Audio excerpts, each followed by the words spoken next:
Television জগতে নিজের অভিনয় দিয়ে মোটামুটি একটা জায়গা তৈরি করে নিয়েছেন নবমিতা চট্টোপাধ্যায়। খুব বেশি তাঁকে সিরিয়ালে দেখা না গেলেও মাঝে মধ্যে অভিনয় জগতে ফেরেন উত্তম কুমারের নাতনি। ব্যক্তিগত জীবন বেশ চর্চিত।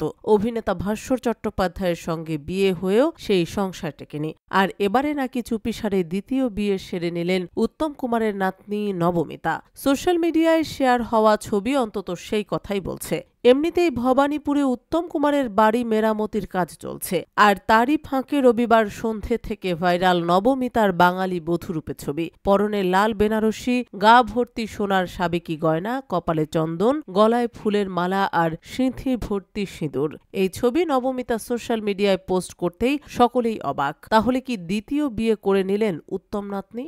না, বিষয়টি সেটা আসলে নয়। এটা পুরনো কোনো সিরিয়ালের শুটিংয়ের দৃশ্য, যেটা আবার শেয়ার করেছেন নবমিতা।